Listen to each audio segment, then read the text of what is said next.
All right, we are live on Monday. Today's Monday. Gotta get some dinner cooked up.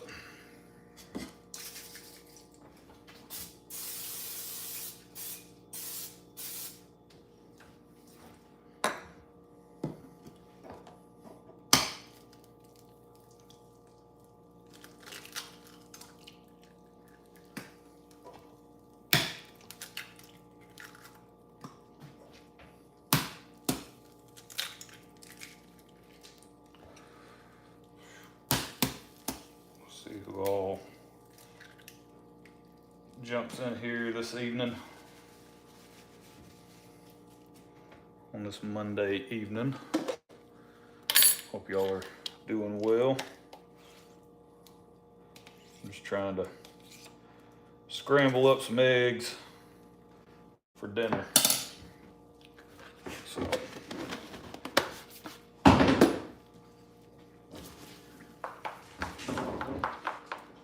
and the dog got some new toys today, so he's going nuts. So you hear him in the background.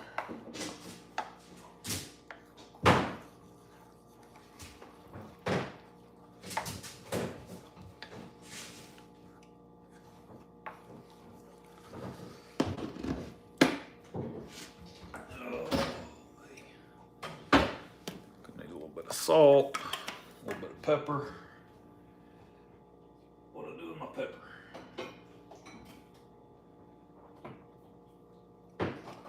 There it is. All right, and we're back. Oh yeah, what's going on, man? Good to see you, El Chupa Goats. Keep up the great content. I know we all appreciate the videos you put out, so keep up the good work, brother. Yeah, I'm scrambling up 4 eggs, and then I've got some type of leftover chicken that I'm just gonna throw in there. One thing, when you guys scramble your eggs, I would love to know, what do you put in your eggs? Because I like cottage cheese in my scrambled eggs. Can't even taste it, but it adds more protein to the eggs, so pretty good combination. Sometimes I'll throw shredded cheese in there, but not this time.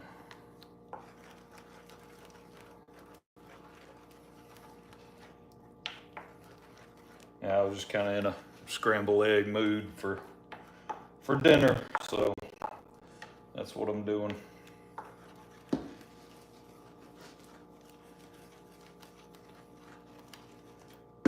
Get that going. I got to get a cup of coffee, of course.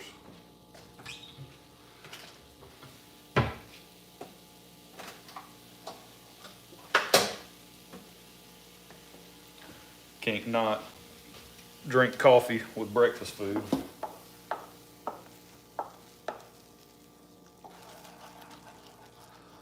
Let's see here. What we got going on? So scrambled eggs are coming along nicely. Right now, good and runny. Oh yeah, that's another thing. You guys do soft eggs or hard eggs? Think about it.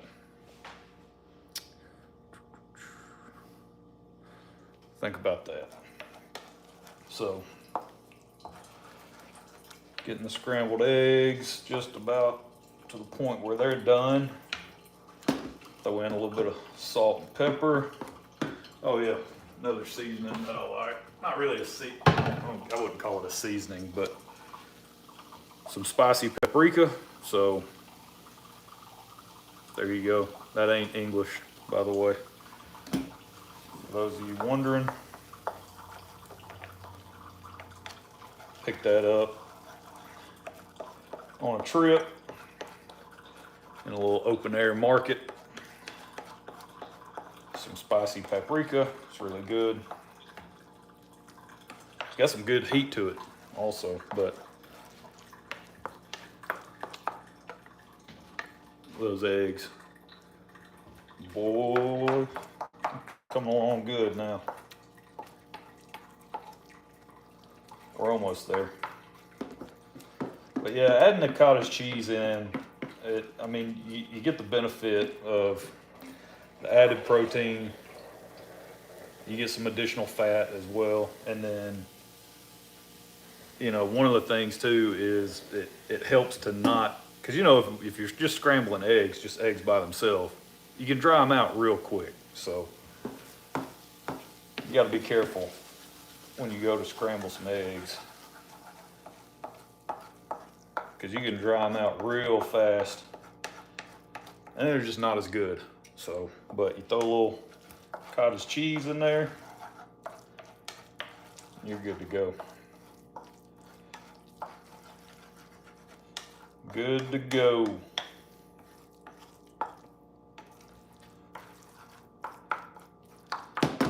Oh yeah, we're almost to that point.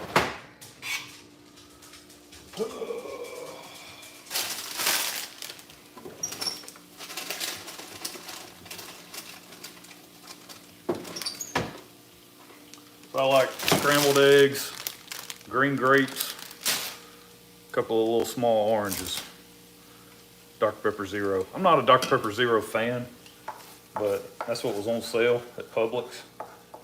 I like Diet Dr. Pepper. That's more my speed. I think it tastes better, actually. Seems like it's got more bite to it. Those of you that drink it, you know what I'm talking about. Regular Dr. Pepper just, I don't know, it just doesn't seem like it's got a kick to it like Diet Dr. Pepper does. And there's our finished product. Check that out. So 4 eggs scrambled, a couple of heaping tablespoons of cottage cheese. And what I like to do on my pan is I actually like to leave it on the stove top, turn it on medium heat. I cook it on medium heat and I let the pan get good and hot. Then I will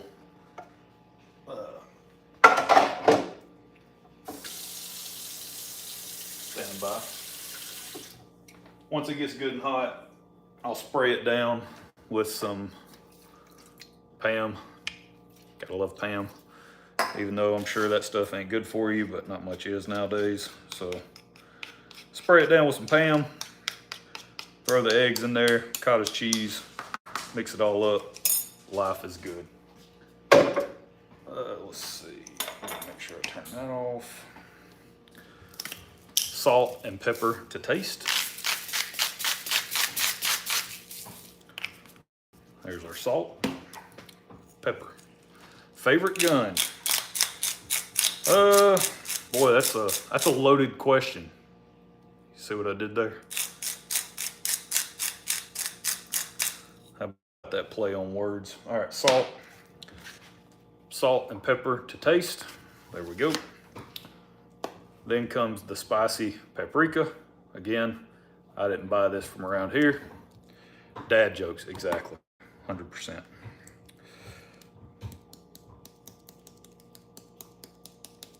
So just get, now spicy paprika has been added. Check it out, good stuff. Oh, me. And then mix and enjoy.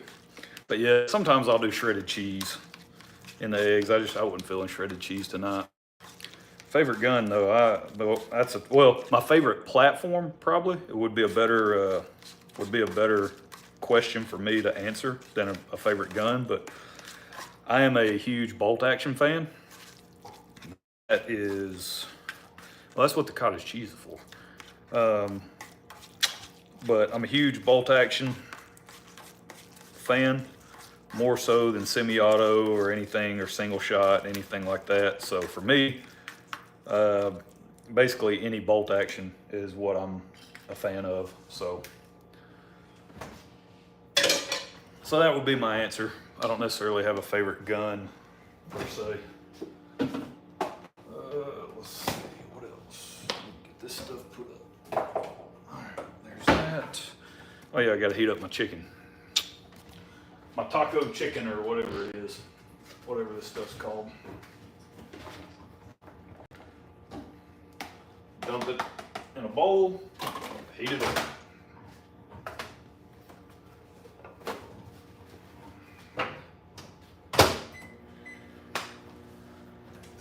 Just nuke it in the microwave for a little bit.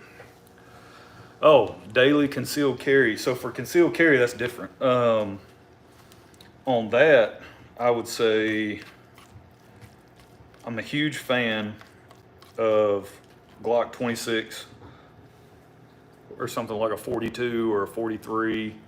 Was it 43X, I believe, or a 43?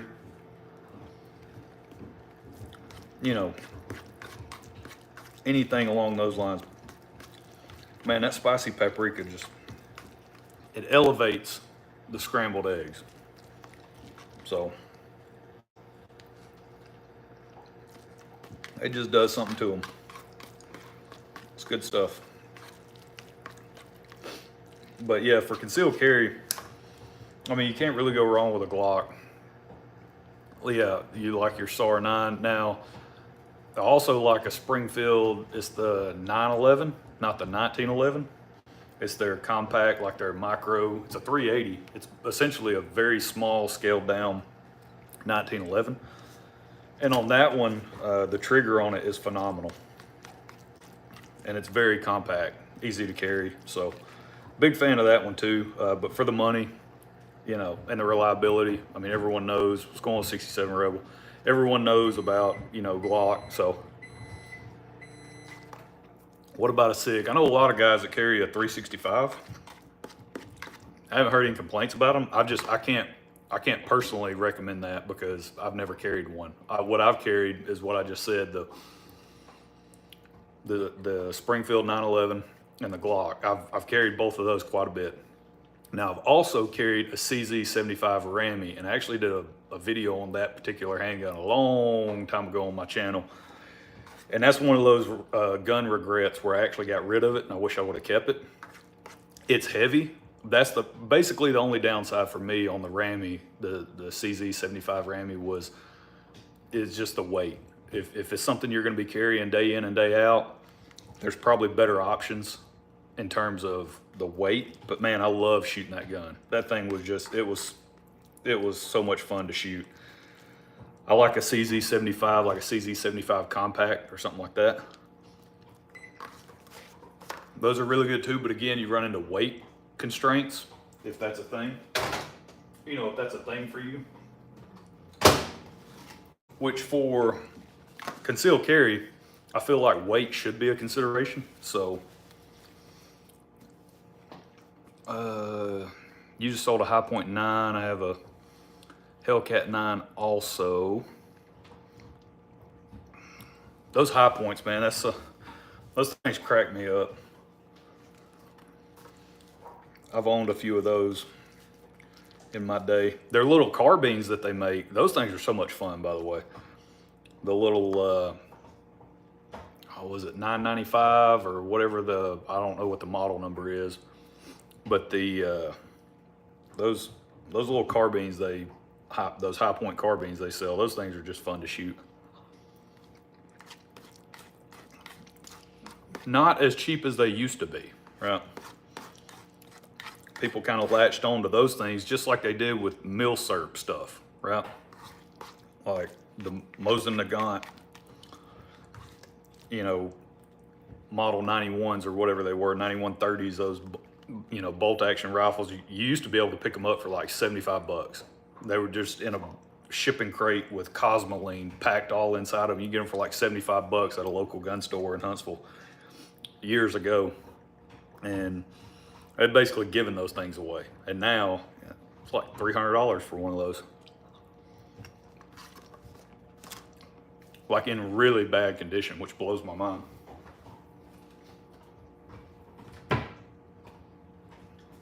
But got the cup of coffee also. So we're good to go. We're gonna let that, by the time I'm ready to drink it, it'll cool off a little bit and we'll be squared away.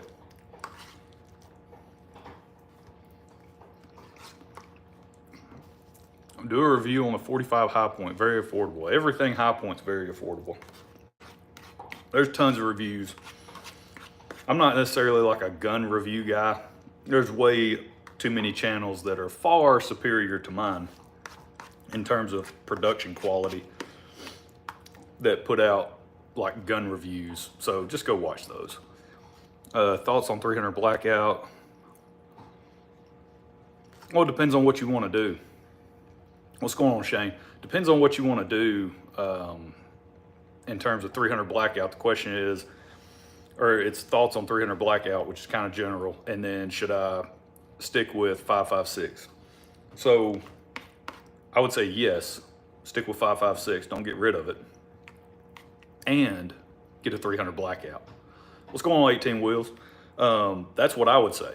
Now, 5.56, that's fun to go to the range, plink, you know, ammo is relatively inexpensive compared to a lot of other stuff. I know it's expensive, more expensive than it used to be, whatever. But in general, you can plink with 5.56 and, you know, it's not that bad. 300 Blackout, now that's something where if you're talking closer range, more home defense oriented, shooting some subsonic stuff in that, and especially if you want to ever go suppressed, man, that's the way to go. 300 Blackout suppressed, that's what it's designed for. So go with that. You can get supersonic ammo too if you want to, if you just really want to do it. And if you do that, you can actually turn it into a pretty effective hunting cartridge. You out to like 100, 150 yards, depending on what you have in terms of your supersonic loading, right? I don't know what the factory ammo supersonic options are for 300 Blackout. I just know I've loaded supersonic hunting ammo before and killed a deer. I don't know, maybe it was out to 100, 110 yards, 115 yards, something like that. With it was a bolt action 300 Blackout, and it was like 110 grain. I think it was 110 grain Barnes Tip TSX or TAC TX, whatever they're called. Yeah, El Chupo Goats, he's right on with that. 300 Blackout for pigs is really solid. It is. I've killed a hog or two with 300 Blackout. I've gone hunting at night with a thermal setup on a 300 Blackout. It's super awesome. It was suppressed and everything. It's incredible.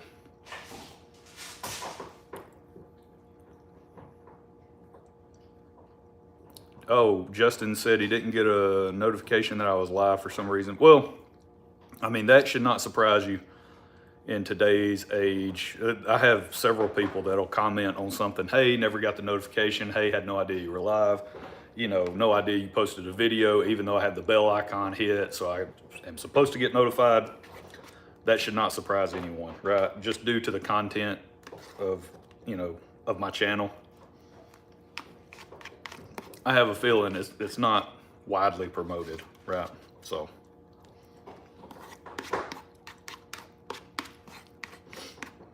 Man, these eggs are dynamite. You guys are missing out. That spicy paprika, I'm telling you, it just does something to it. I'm assuming that's what it is. Like I said, I bought it in an open air market halfway across the world, so I really don't know what it is. That's what they said it was. And I can't read what's on the container, so I'm just trusting that's what it is. Dante, I want the shotgun ammo that shoots fireworks. I forget the name of it. Probably that dragon stuff, whatever it is.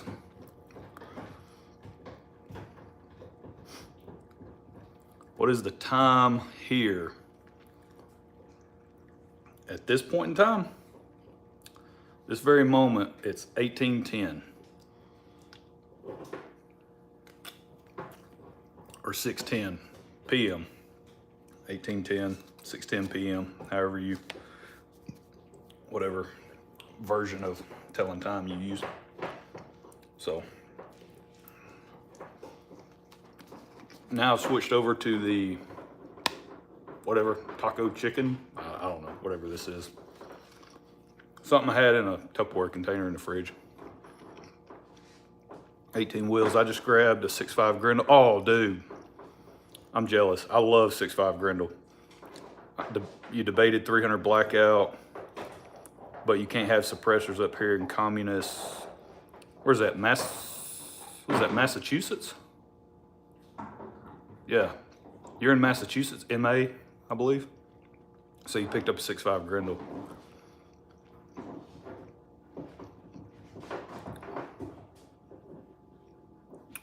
Oh, Skylar asks, is your content mostly pistol, rifle, any long range shooting? My content is almost exclusively rifle, bolt action rifle at that. I am working on a 30-30, a lever gun. It's like a JC Higgins something lever gun.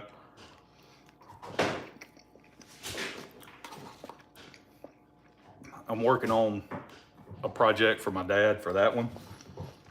I don't know if I'm going to post any videos about it, but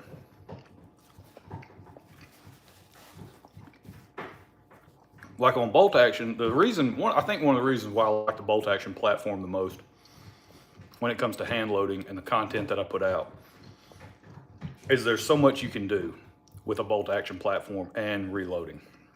And what I mean by that is, you know, your overall length adjustment, pressures that you can push the cartridge to. Like, you can do a lot of things in the world of a bolt action that you just really can't get away with or do in other platforms. So for me, I look at hand loading as like the way to truly customize a load for a particular firearm, right?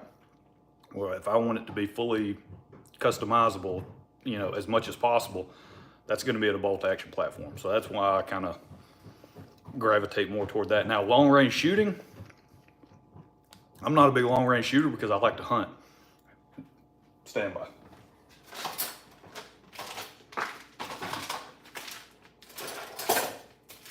So this is why I do what I do.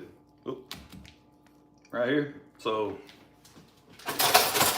that's a bunch of deer meat that I have thawing out in the sink, and that's all I care about, right? I don't care about long range shooting. I don't care about shooting targets at great distances. None of that matters to me. What matters to me is when I go out into the field to hunt a deer, is that bullet gonna go where I want it to go? And is it gonna do what I want it to do and get the desired end result, right? So now, don't get me wrong, I do like to shoot long range, but in terms of content that I'm gonna put out that's gonna be useful to a long range shooting person, that's not gonna happen. That's not what my channel is geared toward. Trust me, the content I put out is barely useful to anyone to begin with. So if you're looking for long range shooting stuff, you're better off going and watching guys like F-Class John, Cortina, you know, Eric Cortina, watching his stuff, watching Speedy, watching that guy, that Winning in the Wind, you know, watching Ultimate Reloader. There are other great channels for long range shooting. I'm here to kill deer or animals, whatever. That's what I care about. What's going on, Derek? I get notifications each time. Good. Okay, Lewis is up in Maine. Oh, I really love, I don't know if you watched the Maine Outdoor Enthusiast. I don't know if you guys are subscribed to his channel, but go and check it out. Maine Outdoor Enthusiast, I believe is the title. It's a guy and his dad, and man, he puts out some awesome content. They do a podcast. I believe they release an episode every week, and they do some great stuff in terms of the podcast they do and the topics that they cover. So really good. Now, it's a little bit different style of hunting than what I do down here because they track deer. So they're deer trackers. That's what they do. They get on a track and they're chasing the deer, basically, right? They're getting after it, trying to figure out how to cut the deer off, get in a position where they can shoot it. It's a much different style of hunting, but it's really cool. Ron, did you call about that 270 Wisdom? No. You got to have money before you can make a call. That's the problem. We're going to call you Big Back. You keep eating up the kitchen. That's fine with me. Apparently, that's a thing nowadays.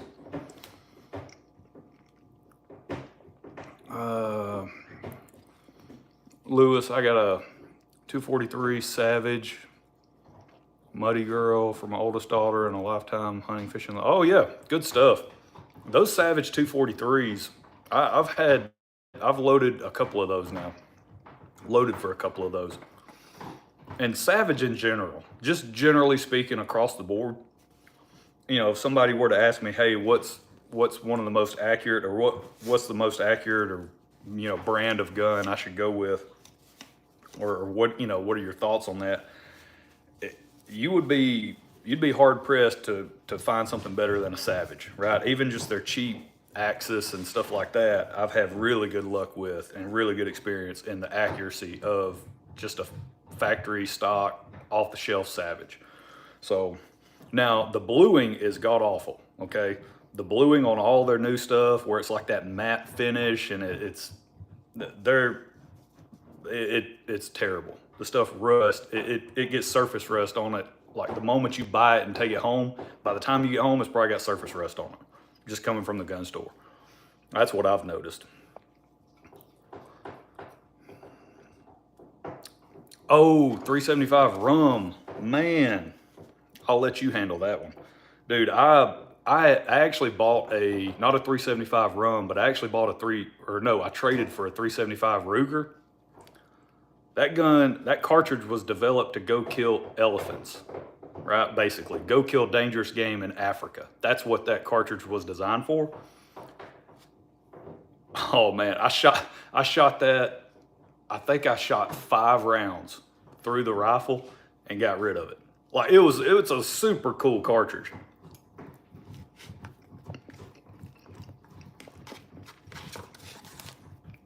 And it's actually one that I'll probably own again someday. I mean, for no practical reason whatsoever. But it was like, it was insane. I mean, it was the platform too. It was a Mossberg Patriot bolt action rifle, synthetic stock, super lightweight gun. And I didn't put a scope on it. It had fiber optic sights on it, iron sights. And I put 5 rounds through it. I think I actually filmed myself shooting it for the first time. It's the hardest recoiling gun I've ever shot, just due to the weight of the gun and, you know, plus the cartridge. And I was like, nope. But I mean, I think something like a Ruger M77, like a nice wood stock, that 375 Ruger, boy, it wouldn't be fun to work up a load. Same thing as that 375 rum. Skylar, good stuff right there. I'd rather just buy box ammo. I just hunt. Hey, that's why there's all sorts of options. Different strokes, different folks. You do whatever you want to on that. KM, I don't know of any champion long range shooters who don't hand load. That deer meat is delicious. You better believe it. Derek, we had deer chili the last 2 days. That's something, yeah, I need to make some deer chili. I haven't made that in a while. I subscribe to this channel for the useful material you put out. Those other guys have way too much money. Tell me about it. Lewis Brown, 243 Savage is a great starter gun for kids. My daughter banged doe, 125 pounds. Last year, about 110 yards. Yeah, I actually just recently worked up a load for a buddy of mine. It's a Savage, I think it's a Savage Model 10 in 243 Winchester, if I'm not mistaken. And I loaded up the Spear 85 grain boat tail Spitzer point. It shot, you know, pretty good, not exceptionally well, but plenty of precision and accuracy for what he's trying to do. It's for his son. And he's hoping he can go kill a deer with it this season, so I'm pretty pumped about that. I'm really hoping his son kills one. KM, tracking deer in Alabama is dangerous. Yeah, you're on public land, dude. You're, especially if you're in Bankhead. If you're hunting Bankhead, good luck. Those other hunters might get touchy about people bringing their stench, noise, and crimson tideness through their plot. Yeah, there you go. We need a deer jerky tutorial. Oh, I'm sure there's plenty out there. Again, go watch, what is it, the Bearded Butchers or whatever those guys' names are. Somebody does something. Or was it just Made with Meat? I think that's who the Hunting Public uses. Go watch the Hunting Public. I'm pretty sure they've done a deer jerky tutorial before.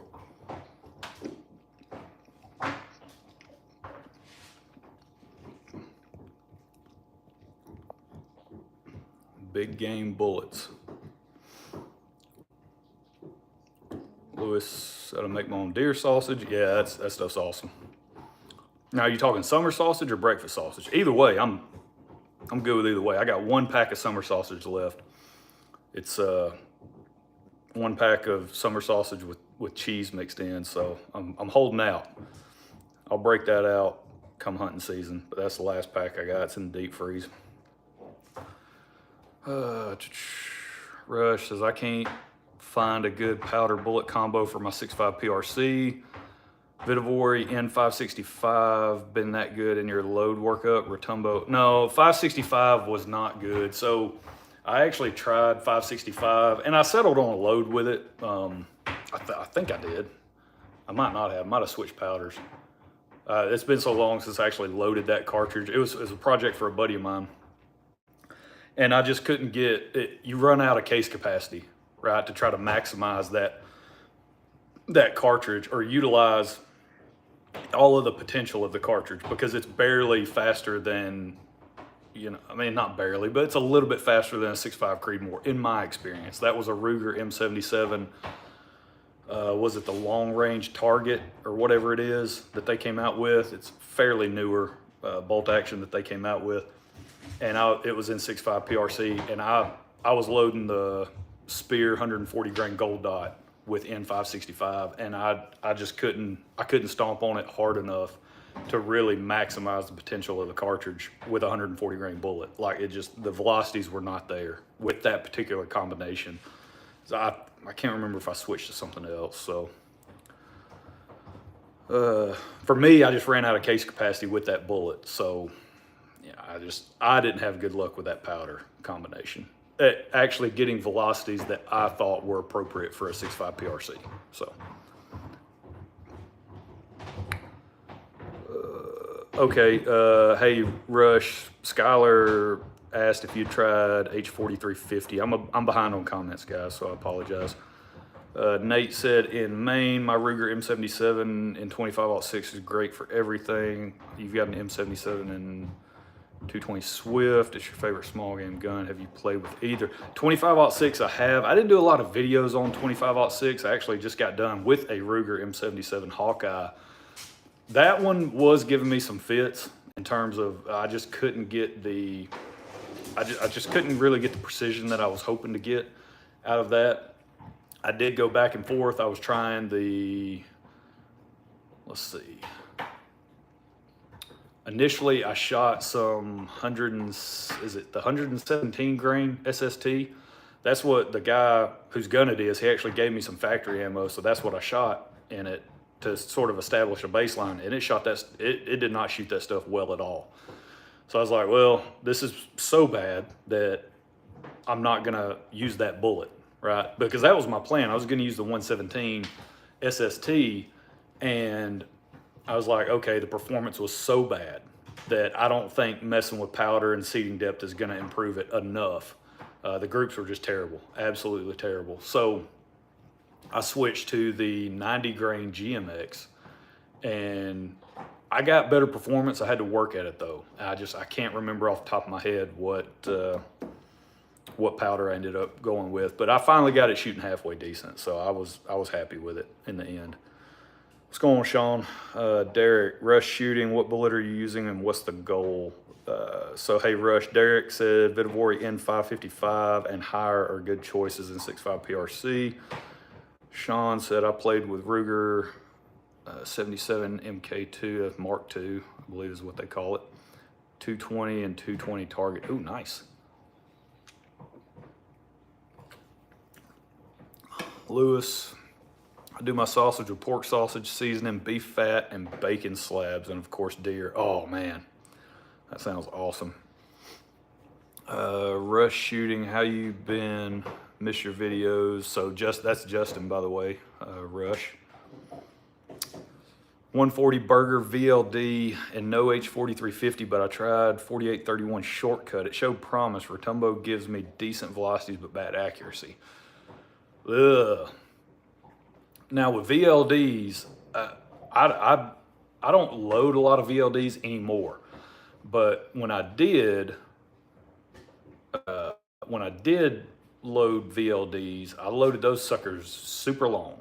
So, you know, I don't know what your overall length is, but if you're having accuracy issues and if you haven't tried to stretch it out yet, it might be something worth doing.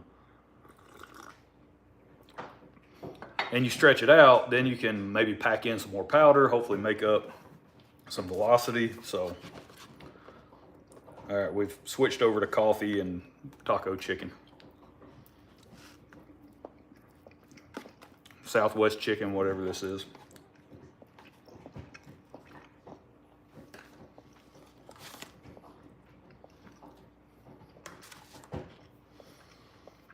Rush. Justin D, good, got a new job working 6 days a week. Oh man. Well, hopefully the new job is an improvement, right? Hopefully. Working 6 days a week, I can wear you down real quick. I can wear you down super fast, so take care of yourself.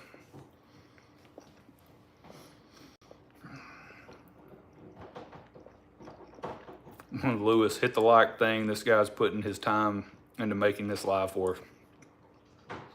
Well, now the true benefit of this whole live stream was at the very beginning when I was scrambling the eggs. For those of you that missed that, well, I was revealing the secrets on how to scramble some eggs. Derek, 6.5 PRC Ramshot Magnum. Okay, this is for you, Rush. Ramshot Magnum, Accurate Mag Pro, Ramshot Grand, Ramshot LRT, and Stayball HD, Winchester Stayball HD, which you should be able to pick up some of those powders. Typically, I think I've seen like Stayball HD sitting on the shelf quite a bit. I haven't really seen Grand. I don't think I've seen Ramshot Grand on the shelf yet. I know it's it's the new powder that they released or whatever. I do have some Ramshot LRT, and I actually tried that in 338 Lapua Mag, but because I believe that's actually what that powder was specifically designed for, was 338. But it did okay. I didn't wring it out enough to actually, stand here and say, oh yeah, you should buy it or you shouldn't buy it, but I did give it a try. Sean, I believe Stayball 6.5 has the fastest velocities for the PRC. Yeah, and I've noticed that. I mean, you see that quite a bit, with their Winchester Stayball powders. Generally speaking, you'll see that near the top of the velocity sort of window in the load data, whatever cartridge you're loading for. If Stayball 6.5, is in there, or Stayball HD or whatever, I'm sure all of those powders will give you, near the top of the velocity. Of course, go test it for yourself, because they could just be trying to sell some powder, right? Hodgson, they own Winchester's powder, whatever, powder manufacturing. And so, just be aware of that. Make sure you go test it. That's just like Superformance, Hodgson Superformance, and the Hornady load data in 6.5 Creedmoor. Okay, this is a perfect example. You go and look at the Hornady load data, and the best velocity option you're going to get is Superformance, I think, for like the 140 grain bullet or whatever it is. And it shows like far and away the best velocity option. Every time I've tried to load that, no matter the rifle, right? No matter the brand, but I've tried that in a few different 6.5 Creedmoors now. It's not even close. Not even close to the velocities they say you're supposed to get. I'm a couple hundred feet per second below what they're saying in the manual. So,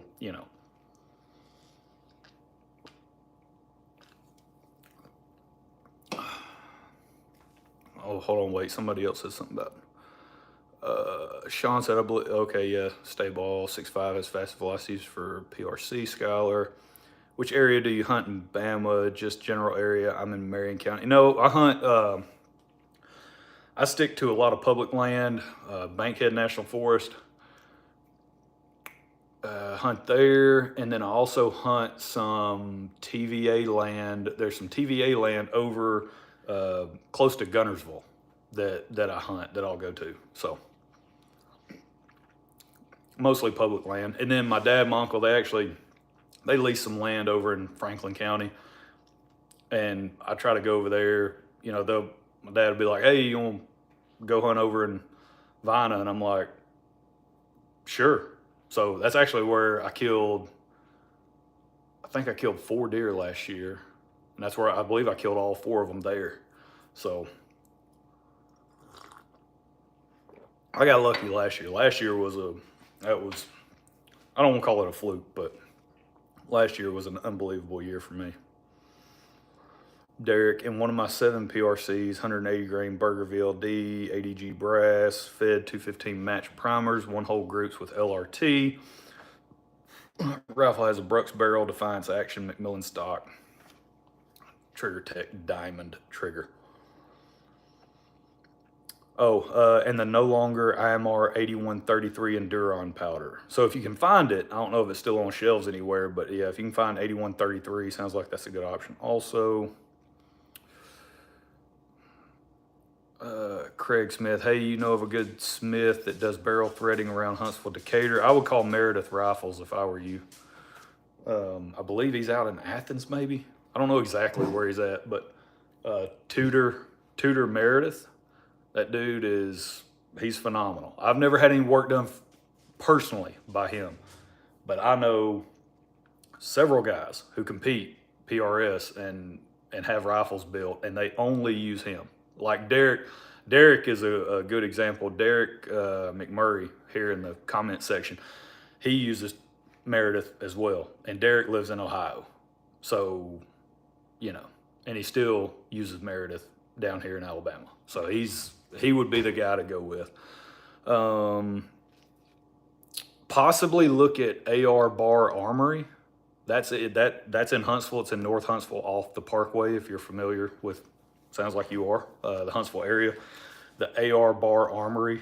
I believe Carl is still the owner there. You can go hit him up, see what he charges, see what his lead times would be to thread the barrel. So there's you a couple of options. Might be faster going to the AR Bar Armory though.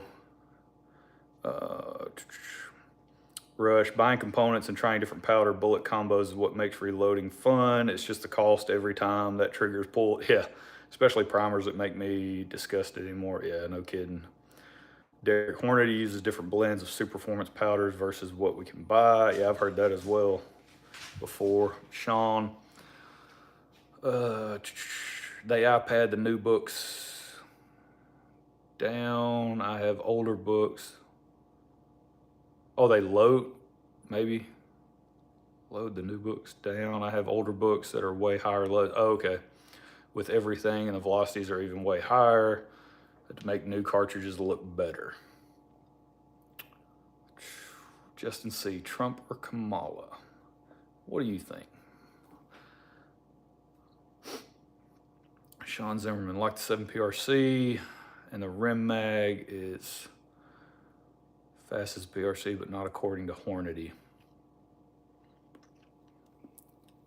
Okay, yeah, Craig, you've used AR. Now I can personally recommend those guys. I don't know about barrel threading. I've never had Carl thread a barrel, but I have had him do a few different jobs before in the past, and he's always done phenomenal work. I have no complaints about the AR Bar Armory in terms of the work that they do. So I would reach out to him first.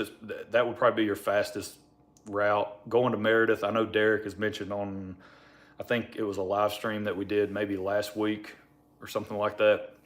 Derek mentioned that Tudor Meredith actually recently, he's like recovering from surgery or something. So I don't know how big of an operation he's got. So I don't know if it's like literally and figuratively. I don't know how big of a setup he has over there in terms of if it's just him doing all the work, if he's got guys that are competent and capable that can do it for you. Just threading the barrel, I have no clue. So I'd start with Carl and see what he says.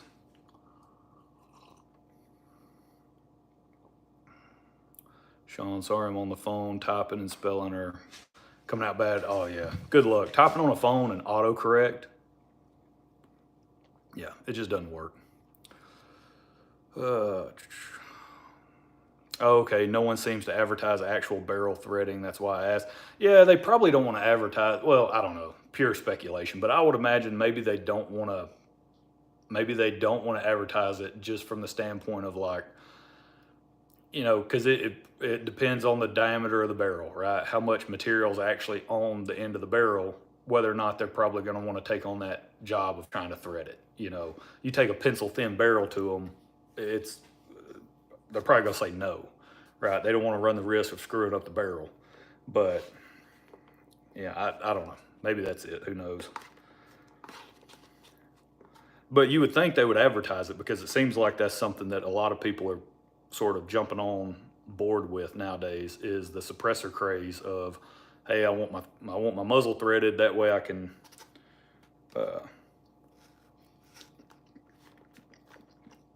shoot suppressed, right? Seems like the thing to do.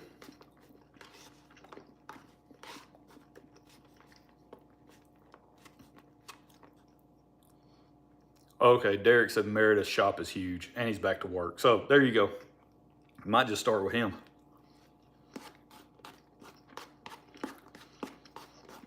So that's who I'm going to go with when I build my 280 Ackley Improved. When I finally get around to doing that, I'm going to be going with Meredith. So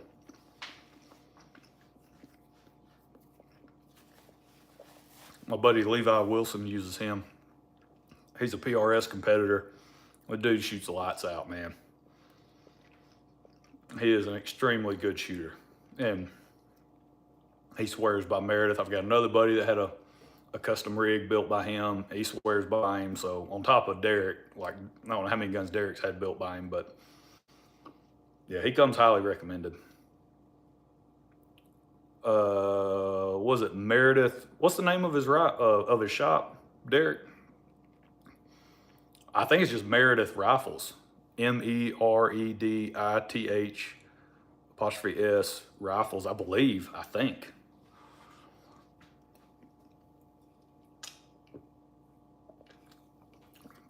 Meredith Custom Rifles. There it is. Derek just put it in the chat. Meredith Custom Rifles.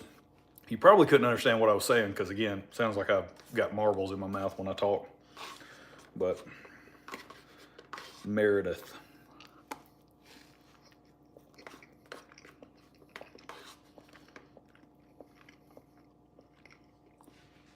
Okay. Derek said, yeah, Derek was directing this to you, Sean. I have multiple 7 rim mags and PRCs, basically the same benefit. The PRC is no belt. It does matter to some. It does. Some people just don't want to fool with the belt. And it's the first 7 mag where the design throat accommodates long bullets. Okay. Skylar, you're about to talk me into that Meredith 6.5 by 47 Lapua. Hey, dude, the stuff he makes, like my buddy Levi swears by him. Like no one else builds his guns. Like he goes to him, and that dude wins. Now I know, Levi's not out there like on the national circuit. You might not see his name very much, but the son of a gun went to the Gap Grind a couple years ago and won it. So as an amateur, I think, or something like that. Like the dude's a phenomenal shooter. He's all the time going up to K&M Precision and winning or placing in the top 10, top 5, whatever. Man, the dude just shoots the lights out all the time.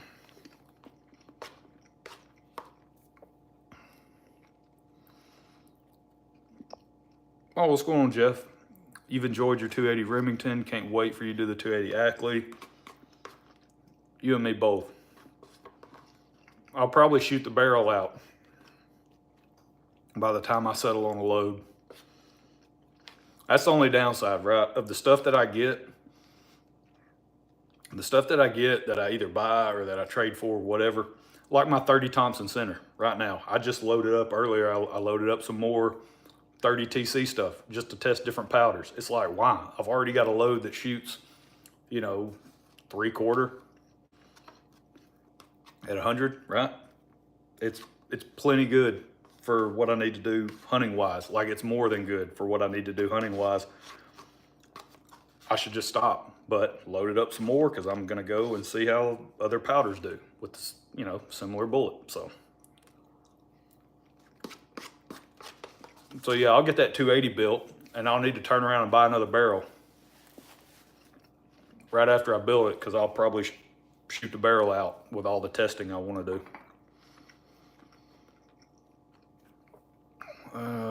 Derek, he built a 30-06, 308, 7PRC, and 280 Ackley for him. So see, exactly, he's built four setups for Derek. So,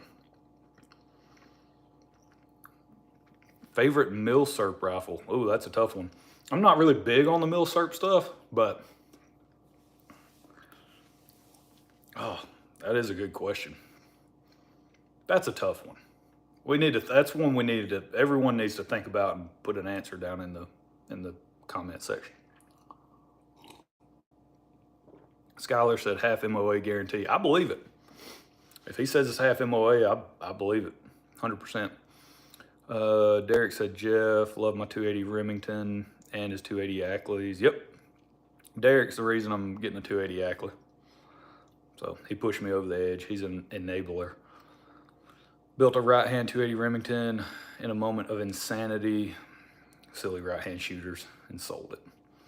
280 Ackley, 139 grain Barnes, full case of Super Performance Norma brass, 210 match primers, 3,300 feet per second, dude. That's cooking. That's elk medicine all day long. Craig, I just ordered that Garmin Chrono. Oh yeah, stand by.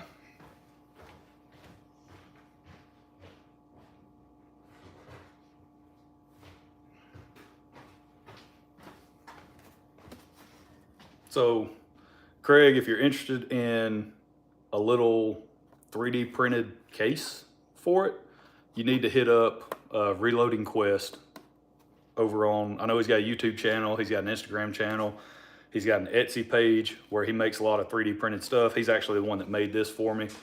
Because the only thing I don't like about the Garmin is it doesn't come with any type of case or protective anything. It's literally, it comes in a small little box. I was shocked at how small of a unit that thing is. And it's basically the box, the little tripod feet thing, the stand, and like a charging cord, a USB-C cord. That's it. This thing is phenomenal. Absolutely phenomenal. Man, I'm so glad I picked this up. And I paid full price for this choker too, by the way. I don't get no deals on stuff over here. We pay full price on stuff, so that's why you get an honest opinion whenever I try something. You're definitely gonna get an honest opinion because I have spent my own money on it. So, but it's the best chronograph I've ever used, and I've used which I haven't used all of them, but I've used a couple of like the shoot through kind, you know, like the Caldwells where you have to shoot through them. I've used a couple of different types of those, and then I've used MagnetoSpeed. I've got the MagnetoSpeed Sporter chronograph. Still have it. I haven't gotten rid of it yet. Which that works great in terms of capturing velocities, but the problem is, you know, it obviously impacts your barrel harmonics, right? And so it works good if you just want to go capture velocity, but now that I have that Garmin, my range sessions are so much more efficient because I can collect velocity data and accuracy data, right, group data, all at the same time.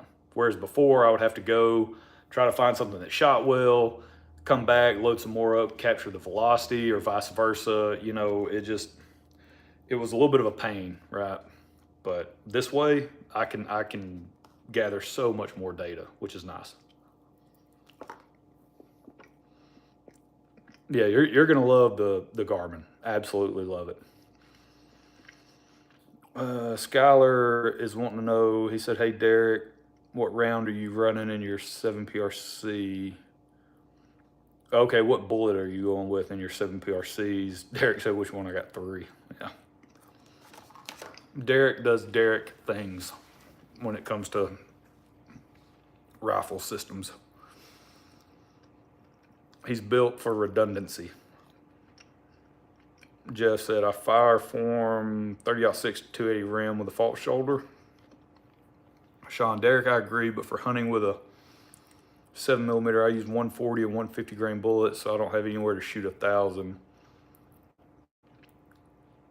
Sean said, wish I did. Yeah, you and me both. Now, by the way, or not by the way, but late breaking news as of like a few days ago. I was turned on to a place locally. It's probably maybe an hour away, maybe less than that. No, probably an hour away. That I can shoot out to 900 yards.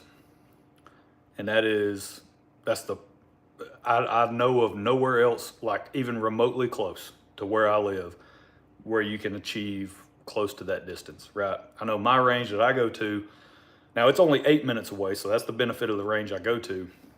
You can shoot out to 380, which again is plenty for what I need to do. But my brother found, he was contacted. He knows a guy, right? And he was like, hey, you need to reach out to this number. It was one of those deals, right? Like, hey, here's this number, call it, and just, let them know I sent you, kind of deal, right? So he did, and the guy responded, was like, yeah, it's by appointment only, so it's not open to the public in terms of just anyone can drive out there and shoot. It's by appointment only, and you're the only one out there during that appointment time, which is nice. You can get a group together and go whatever, but you can go out to 900 yards. So I think that's going to be in the works pretty soon. El Chupa Goat's in the house. I think he was the first one actually on the live stream tonight. Craig, I have one. You won't be disappointed. Skylar, any of them really. I'm curious about anything other than the factory ELDX. Yeah, that seems to be the dominant, or I guess that seems to be the loading that everyone is talking about, right? The ELDX bullet in the 7PRC. Craig, awesome. I'll check him out too. Derek, Sean, I'm downsizing. My next 7mm barrels coming are 9.5 twist, going full out on 3 708s. Love the 708, by the way. Derek said, I load 150 and smaller bullets in my 7 rim mags, 160s and up in his 7 PRCs. Good deal. You guys are answering all my questions tonight. Well, good. And I'm behind. I'm way behind, so you might have said that 10 minutes ago. So Derek is directing this to Skylar. 180 grain Burger VLDs with Ramshot LRT. Derek said, Derek is money dumb when it comes to rifles. I call it just being well prepared and having redundancy within your setup, right? Like, it's good to have multiples of the same thing, just in case. You never know, right? Skylar said, I like Derek. Yeah, no kidding. Hey, I got to meet Derek when I went to Ohio for a wedding.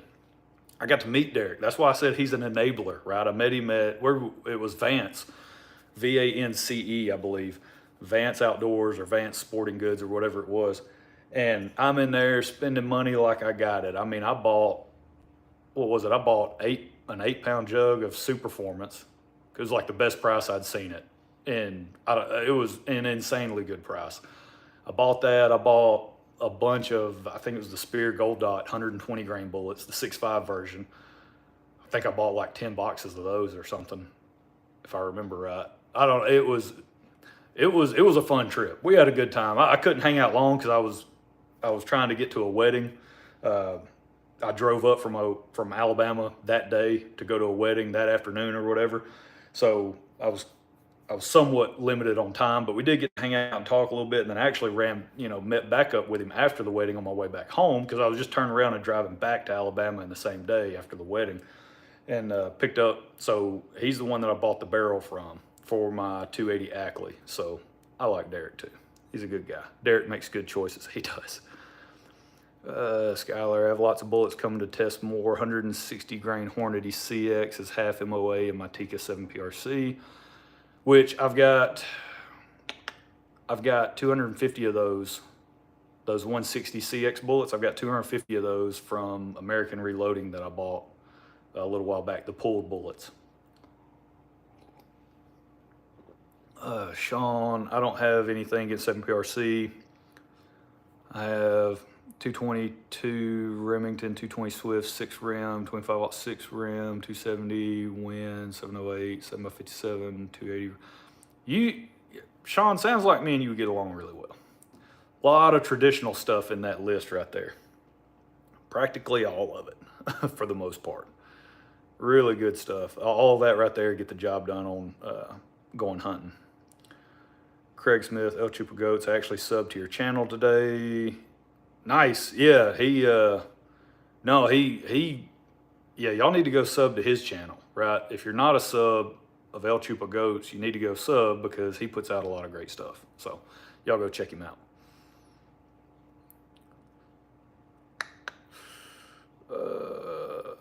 Sean said, love to add a 7PRC.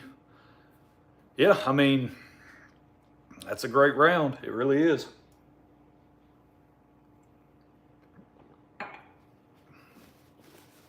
All right, that was the last of my coffee. So back to my Southwest chicken.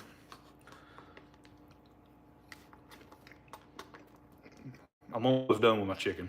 It's cold now, by the way.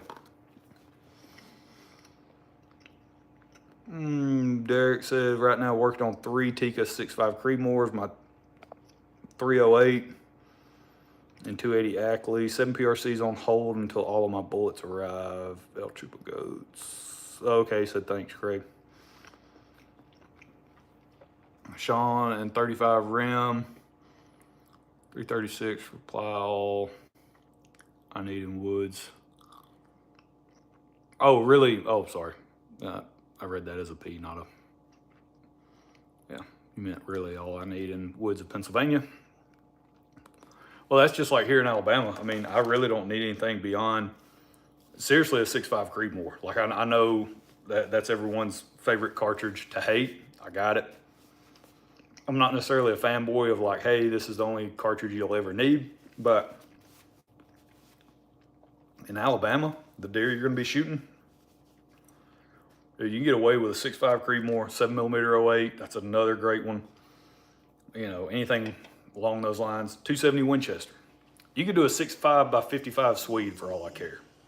You're going to kill probably everything you shoot at here in Alabama. So, Jeff, CMP Talladega has 600 yard steel range. Derek, I wish Norman made a bond strike in 7mm at 175 plus grains. What's up, Vanessa? Derek, I have multiples of the same thing. Yeah, exactly. Like I said, redundancy, man. That's a good thing. Okay, Vance Outdoors, that's what it was. I'm way behind if I'm just now reading that comment. Skylar Reese, I have a Tikka T3X tackle. Oh, how do you like that? Man, that thing is sweet. In 308, it shoots great out to 1,000 with the 175 Sierra Match King. Jeff, 6 rim, one of my favorites. That's one of CW Longshot. That's one of his favorites too. If you guys go watch his channel, hopefully you watch his channel. He just kind of got out of YouTube jail. I think he was kind of restricted from posting videos these past few days or something like that. They kind of threw him in YouTube jail because they didn't like the stuff he was putting out. But there for a hot minute, he's putting out like 1 and 2 videos a day, and he's got a ton of videos in work. He puts out a lot of great stuff, but he's a really big 6 rim guy. I've been eyeballing those Tikkas in left hand. I'm thinking about buying a couple 308 and 6.5. But if I do, one is being converted to a 708. Derek, 22 250 Ackley. I love the channels where they're shooting and testing ammo. Yeah, I'm right there with you. Like the Mason Leather guy, Mason Leather Works or whatever. That dude, he posts a ton. Now he's really good in terms of posting like ballistics gel videos. So if you're interested in those and how the bullets perform in ballistics gel, which is not, you can't look at it as, hey, that's exactly how it's going to perform on game, because that's not the case. Ballistics gel is way different, especially 10%. Ballistics gel is way different than, punching through the shoulder of a deer or a hog or shooting an elk or whatever the animal is, right? but it gives you a good idea or a good indication of how that bullet is going to perform. Because that's what, I mean, he even says it in his videos. Like, don't take it necessarily as the gospel truth of how this bullet's going to perform. But if he shoots it into ballistics gel and this bullet just falls apart and it's not supposed to, that's bad, right? If it doesn't do what it's supposed to do consistently as he's shooting it into gel, time and time again, if there's not a repeatable result, that's something where you kind of raise an eyebrow and like, don't know about that. He's run into that with ELDX bullets. And I know a lot of people, I know Derek's a fan of ELDX bullets, but that's been his experience. The Mason guy, that's been his experience with some of the ELDX bullets and calibers that he's tested it in. The performance has been a little bit hit or miss, right? The consistency of the performance has been hit or miss. Oh, Derek said okay. He's had good luck with him, but he's not a fan. So I don't want to go telling lies. So I stand corrected.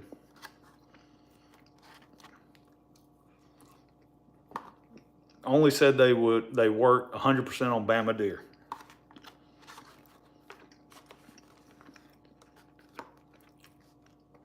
I can't say whether or not they do, from my perspective, because I've never actually shot a deer with them. I have shot them before, and they shoot extremely well, just like match bullets. Shoot really, really well in terms of precision and accuracy. But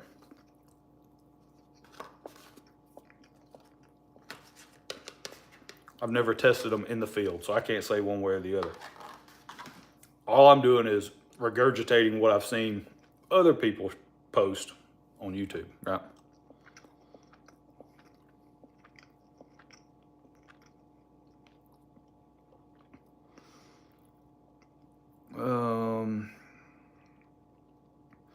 Derek said, I got my first 6.5 Creedmoor last November. Told myself I don't need it over and over. I have two 6.5 284 Normas that are as good as it gets. The first Tiga 6.5 was the Cabela's model when they closed to open the new Bass Pro down the road. Oh, nice. Good markdown. And then Derek, Mason Leather, El Chupa Goats, Rob's Reloading, and many, many more. Yep. All those are good channels to go check out. Jeff Wilson, 22 250 Ackley, 88 grain at 3,200 feet. I think I can go much higher. Haven't tested though. Okay, Alex says hello. Derek, Justin, what do you mean? I don't know what that's in reference to. And then we're down to where you said you weren't a fan. Only said they worked 100% on deer. In Bama, the ELDX busted through bone, spine, vital, 7 PRC, 6.5 PRC, 270 Win, and 308. From 50 to 235 yards. And that's good to know also. So ELDX and ELDM performed as well as any other bullet.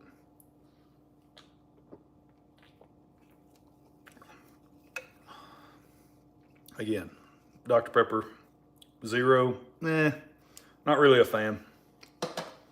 Y'all stand by.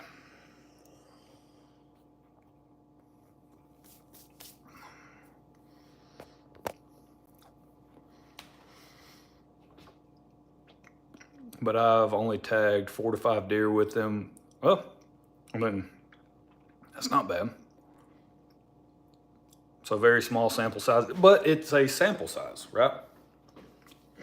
All right, now went from scrambled eggs. So 4 scrambled eggs, already walked through that. Show you guys what I did to them, stuff I added to them. Cottage cheese, by the way, for those of you wondering. There you go, you can thank me later. Just give it a try. And then just got done with my Southwest chicken and my cup of coffee.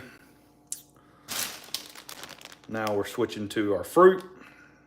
Green grapes, a couple of little of these, I think they're called Halos or whatever, I don't know. They sell them at Publix, little small, tiny oranges. And they're super good.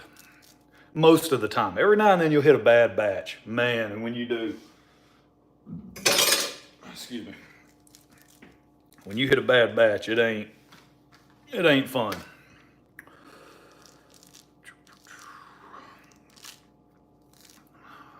Alec, love the original Dr. Pepper.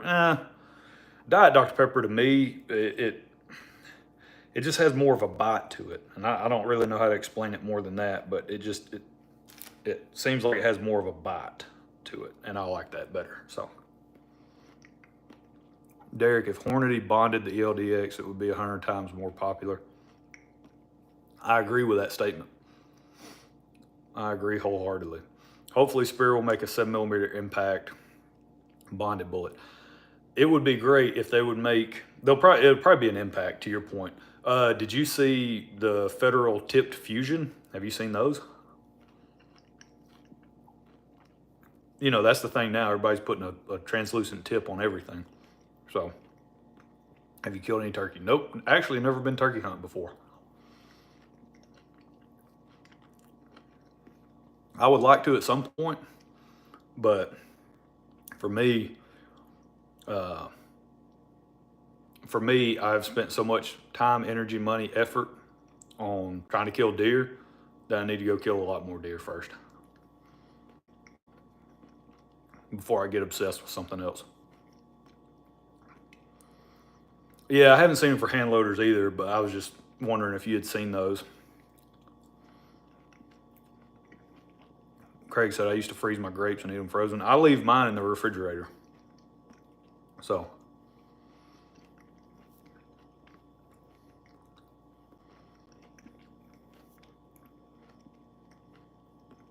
Jess said the last 3 deer, 2 6mm ELDM,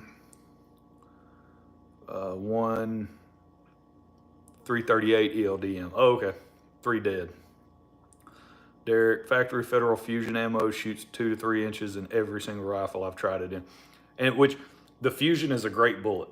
It's a bonded bullet. It is a great bullet, hunting wise. But yeah, to your point, the factory ammunition, I've never had good luck with it either. In anything I've ever shot it in, which is not a huge sample size, but still,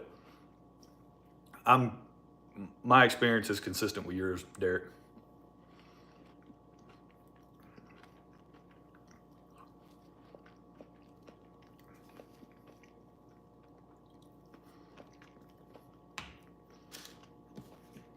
And I'm supposed to be cleaning as I go, but you guys have successfully distracted me.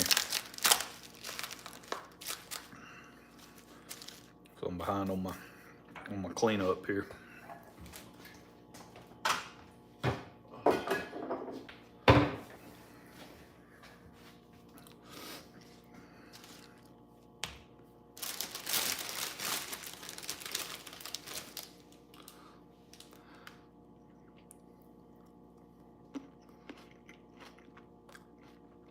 No, to answer your question. Derek, so now I just use all the Fusion ammo to practice just to get the brass to load. Yeah. Federal brass is pretty good. Pretty good stuff.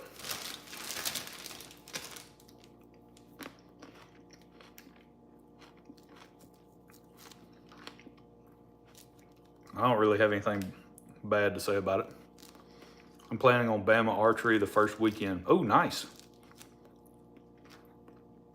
I actually was thinking about shooting my bow today. I just didn't get around to do it. So that'll be a tomorrow activity. I've got to start shooting my bow. It's creeping up on us super fast.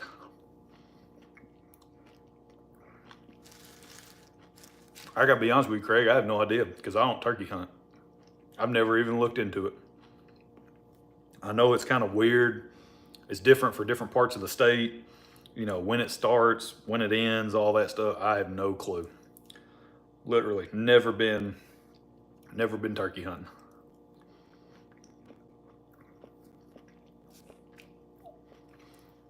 What's going on, Chris? He said Norma is cheaper and better brass.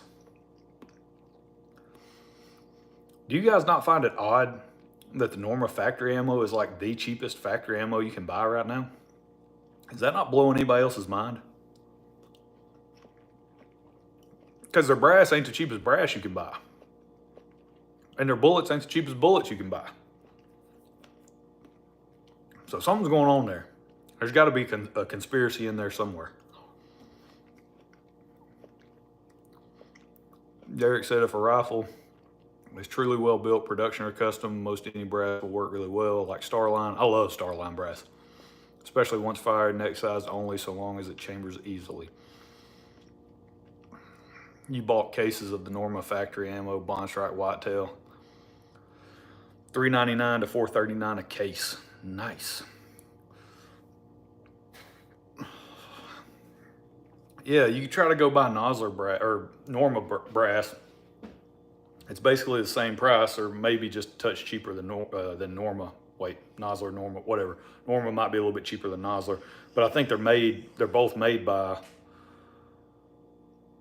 the same company. Is it Nosler that makes the Norma brass, or vice versa? Does Norma make the Nosler brass? I don't know. They used to anyway.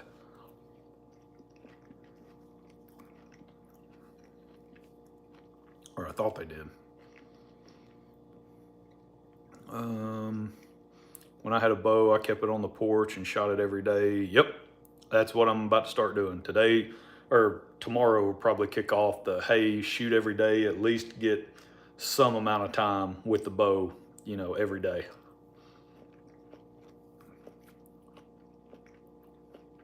Derek said Norma is the best factory ammo I've ever come across, hands down, in over 40 rifles. Now that, unlike the comment about the deer sample size, that is a large sample size. So if you're talking about 40 different rifles and you've tried that ammo and it's consistently the best, then that's a good sample size. Peterson is also similar price. Yeah, Peterson is really good brass. They make some really nice. I've got some 7 Rim Mag stuff from those guys.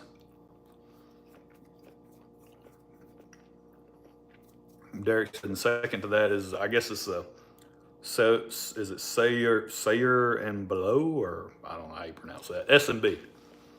We'll say S&B. And you have over 50 rifles.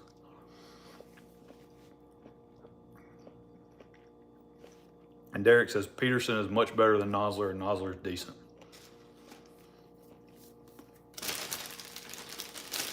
I like shooting Lapua also, if they produce brass for a cartridge I'm loading for. And it's one that it's like my personal gun that I plan on holding on to forever. Then I generally try to pick up some Lapua brass.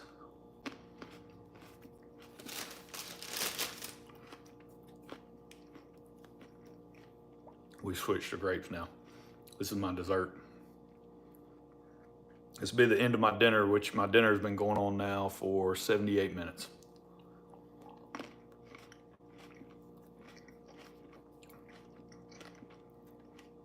No. What kind do you have? Chris, need to find some small rifle prime 308.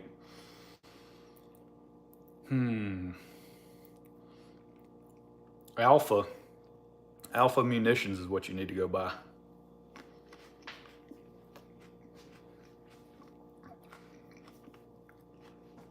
They make top notch, some really high quality brass. And they have a small primer 308 version.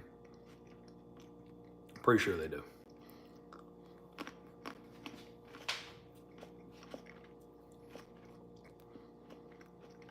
Craig, I wish Peterson would still produce small rifle primer brass for 243, since large rifle primers are hard to find. Are they hard to find, Craig? No, I'm just messing with you. I did luck out. I have picked up several thousand here lately. I got very lucky. So, but I feel your pain, and that's really, like, I'm so glad that I had bought small primer. Now at the time I did have some alpha brass. I ended up getting rid of it because I got rid of my 308. But back during the pandemic or whatever, and you couldn't find large rifle primers, and they're still hard to find. But I'm really glad that I bought a lot of small primer brass for 6.5 Creedmoor. That's basically almost all I've shot since I got 6.5 Creedmoor was small primer brass. So I stocked up on small rifle primers, and my large rifle primer stockpile dwindled pretty quick through COVID and all that fun stuff. Excuse me. And I got really lucky here recently. I'd say probably three times I've been able to really load up on some large rifle primers. There was one time I bought the CCI 34s, which are the military version large rifle primer. I bought like 4,000 of those.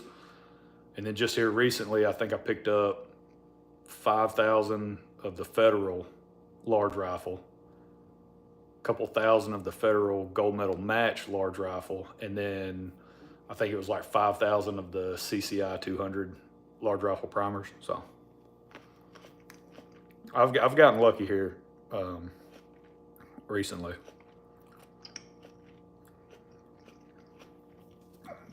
Derek said, Chris, contact Creedmoor Sports in Alabama.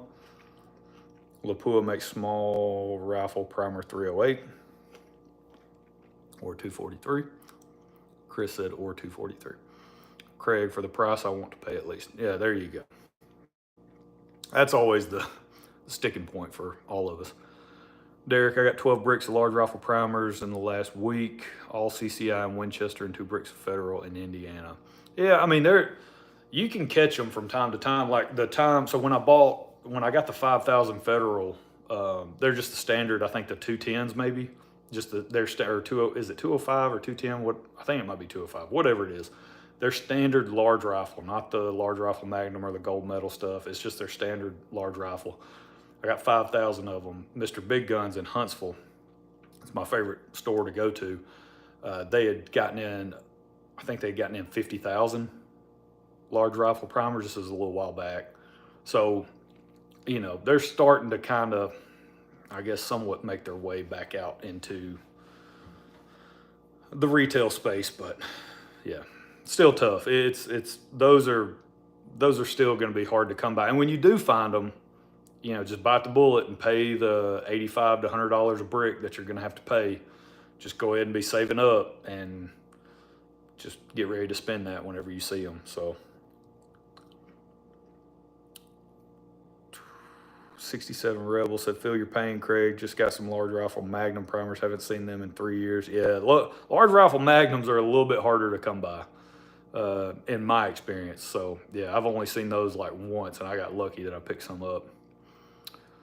Old English Outfitter, Derek said, Old English Outfitters in Tip City, Ohio has Remington large rifle and large rifle Magnum primers. All right, for any of you Ohio guys. Craig says, you can always find just about anything, but are you willing to pay the price? Yeah, exactly, that companies want for them. That is the part that you have to decide on for yourself. Derek, sadly, I don't see the prices going anywhere but up. Thus, I'm buying now. Well, and I've gotten, I mean, I will say that the primers I've purchased, those Federals were 80, they were either $79.99 or $84.99 a brick. So before tax. So I mean, that's, you know, that's not great. Trust me, it's a far cry from, you know, $30 a brick or whatever they were back when I used to buy CCIs, you know, so is what it is. But it's a lot cheaper than what they were going for during COVID, and they literally didn't exist anywhere, and people were selling their own stash for like insane amounts of money. At least it's better than that. Chris said 210s. Have I seen the new Deadpool and Wolverine movie? Nope, not a big movie. Yeah. Derek, I'm actually set on mag primers. I still have 4 unopened cases of the Fed 215 match I bought in 2008. Nice. Chris said, given the current political climate, that's also a good point because it's an election year. So if you do see some, that's what I'm saying. If you do see some sitting on the shelf, or you can get them, or you know a guy, just get them.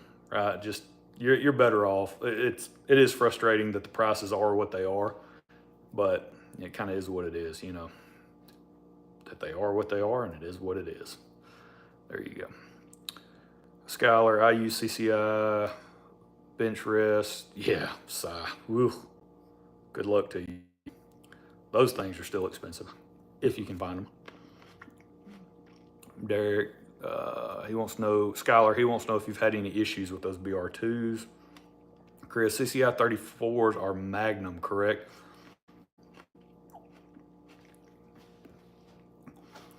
I don't know if they are Magnum. Maybe.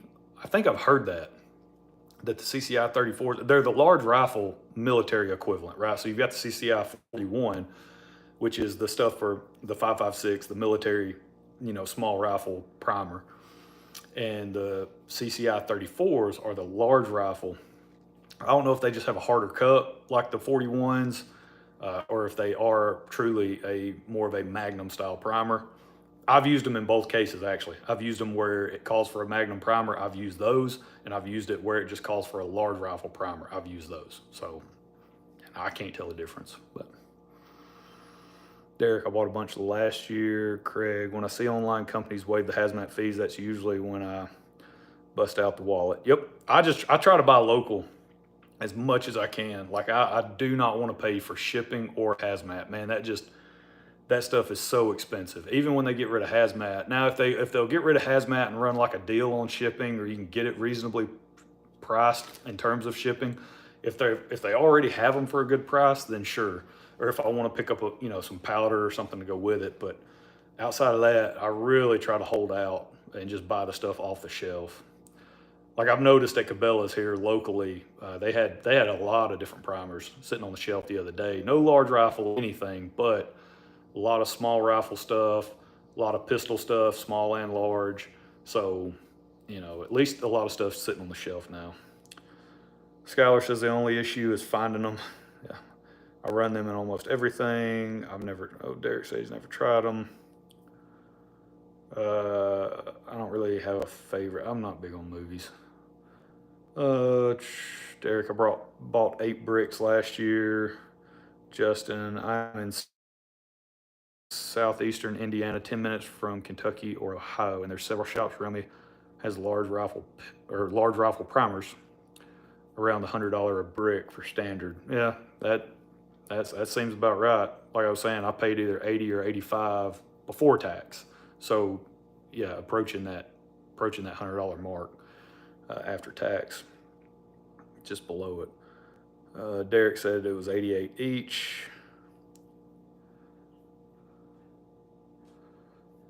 Zach, only issue I ever have when paying up for primers is regretting not buying more. Exactly.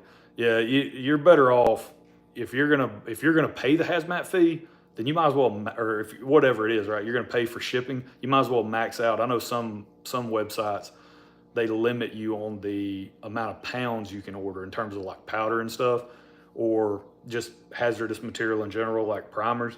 There's a certain weight limit. Once you hit that weight limit, then it's a different ball game. So you might as well max out your wallet and just try to buy as much as you can if you're gonna bite the bullet and purchase in the first place. So Skylar, at Derek, you're sitting on a gold mine. F-class guys would kill for those.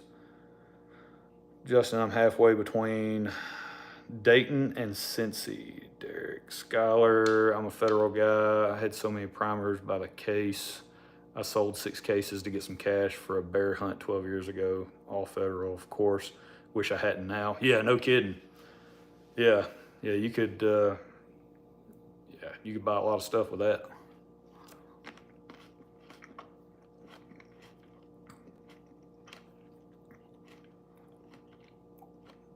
Justin, Derek, that's what I was trying to say earlier, but phone was typing crazy. Derek, Cabela's and Bass Pro have so many small rifle primers of about any brand you can think of. No one is buying them. That's true. That is my experience as well. No one's buying small rifle primers. They sit on the shelf. They just sit there. The stores that I've visited, they just sit there. So Craig, I'm out. Thanks for the info tonight. Later, fellas. Oh, okay. See you, Craig. Appreciate you stopping by. Have a good one. But yeah, small rifle primers are sitting on the shelf. Especially like the bench rest stuff. I'm seeing a lot of small rifle bench rest stuff just sit on the shelf. You know, it's because they're still charging. You see a place is charging like $150 for a brick.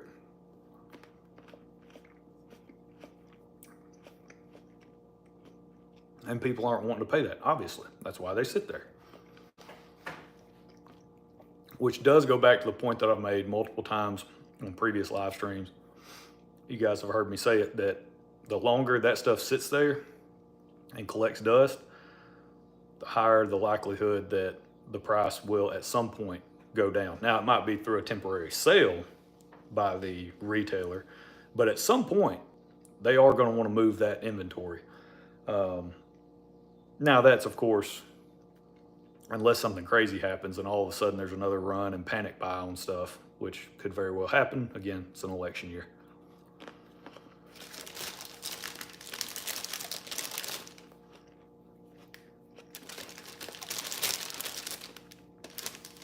But as you're out and about, and if you see good, somewhat good deals, right, jump on them.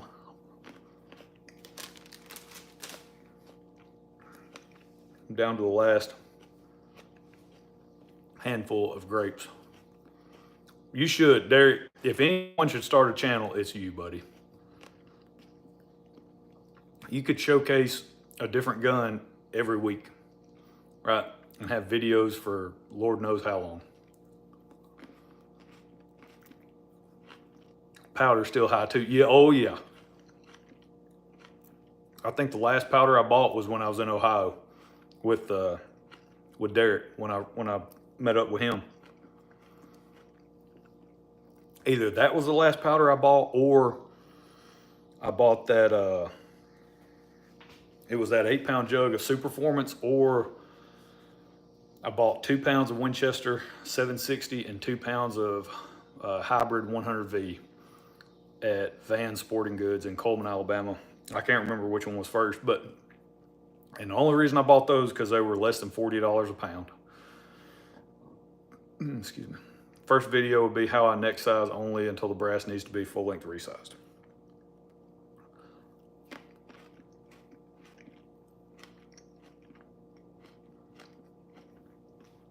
Chris, giving up on IMR, seldom available, or spendy for what it is. Agreed. Absolutely agree. Zach said, agreed. Christopher, just about makes me sick paying $60 a pound for H40. Yeah, H4831 is what you mean. Or $55 for Varget. I know.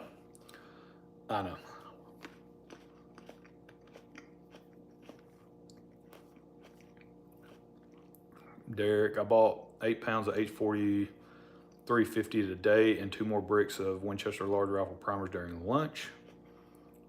Old English Outfitter, $52 a pound for H4831 shortcut. I got 4 left 1. Yeah, the powder part is where I'm struggling.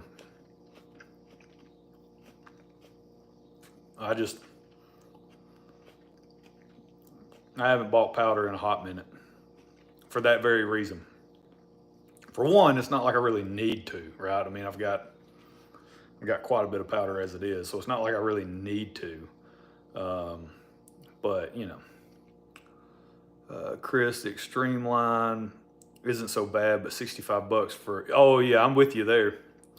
Dude, when Cabela's, I think they had it, what was it, like $74.99? I think I posted a picture of it or something. It was like $75 or whatever. It was stupid crazy for a pound of IMR 4350. I was like, these dudes they have lost their mind. Derek, then I looked at my credit card balance. Oh yeah, that hurts my wallet just thinking about it. Derek, I need to change my mindset and buy what I need instead of what I want. Don't change, Derek. We're here to support you. Don't change. Zach, paying the most for the IMR powders that have been around since the Stone Ages is extremely hard to swallow. Oh yeah, exactly. That's kind of my thought on it.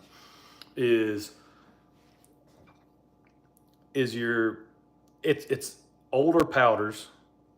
And now, yeah, obviously I'm sure they've, you know, done some updates over time, I would imagine. It's not the original of what it once was, because all those powders, like to your point, those powders are old. The IMR powders are an older line of powders. But yeah, paying those kind of prices for something that, yeah, it blows my mind. It's like outrageous to think of. It just doesn't make sense logically. Chris said Varget is made in Australia, I think. Derek said, I'm seeing Varget every, yeah, same here. I think Mr. Big Guns in Huntsville, I think they got in a shipment not too long ago, and I believe they had Varget. I'm seeing it a lot of places also.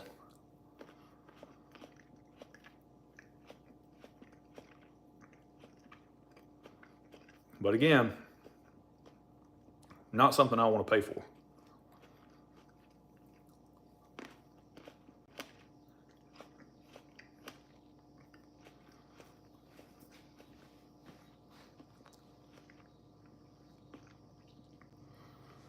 Derek, I picked up 100 of the 120 tip TSX 7mm trying 708. Oh, nice. Let me know how those work for you. Zach, not even marketed as temp stable and still charge. Yeah, exactly. That too, because it's they're not to my knowledge. And still charging more for more temp stable powders that can produce equal to higher velocities just doesn't add up. Chris Hodgson must have narrowed down on what they sell the most of. Derek, I'm also thinking of buying the 7mm 110 tip TSX to try. 120 is fine in the 708.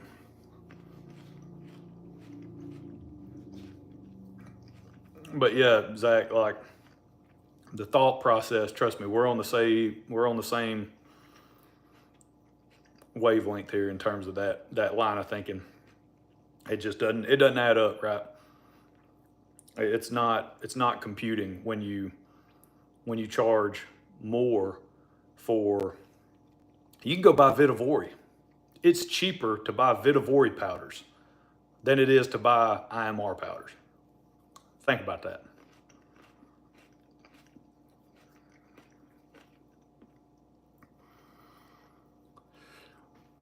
Justin, it's crazy. 8 pounds of IMR, $48.95, almost 500 bucks. Yeah, that's insane. Which, by the way, that is an extremely good powder in 30 Thompson Center, in case anyone was wondering. I know probably not a lot of people load for that cartridge. I am one of the few, but it is a dynamite powder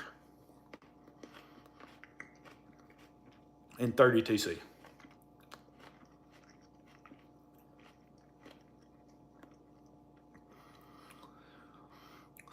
Derek, I think people need to chill on the whole temp stable thing. Fact is, most unstable temp powders are no more than 2 inches off 550 yards in your rifles. That's true too. Depends on your application and like sort of I guess depends on what you're doing with that gun and just how much you can tolerate on it. Because it's all about a tolerance band. That's all it is. It's like, is it okay? It's a somewhat sensitive to temperature, but are you going to be shooting it when it's 100 degrees and when it's like -10? I mean, if you are and you only have one particular rifle, then sure, that might be something to consider and something you want to at least think about, right? And try to map out how that performance difference sort of impacts what you're trying to do. But, if you want to go hunt stuff, I don't know, predators or whatever when it's super hot, you want to go hunt deer when it's super cold, it's a good excuse to go buy a couple of different guns. So, like I shoot year round. So I'm testing hunting stuff now, gathering data, knowing that there's probably going to be some level of variation in my velocity results when hunting season gets here and I start to continue, because I continue to test through hunting season, right? Through winter, all that. I test year round. Different load combinations, different powders, blah, blah, blah, right? Just to see what that looks like throughout the year in different environmental conditions. So, Chris, kind of like Norma ammo. Derek, I'll take all the Superformance Reloader 1922 and so on. Zach, no disagreeing, Derek, but a lot of times more chemistry and chemical coating go into temp stable powders. which I would assume increased production costs. You would think. Seems like it's not working that way. Derek, on my first pronghorn hunt, I took a 7 Rim Mag 150 grain ballistic tip, loaded and tested during summer in the 90s, tagged out opening day, 440 yards in Wyoming, hit 1.5 inches lower than I was aiming.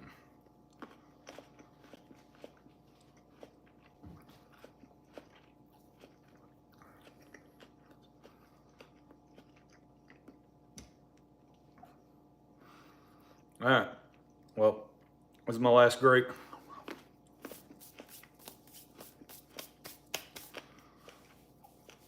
And it was about 45 degrees. So I'm finally done with dinner. It only took 100 minutes, but I think this is where I'm gonna call it quits on the live stream. We got a really good crowd tonight, man. You guys, I really appreciate all the feedback.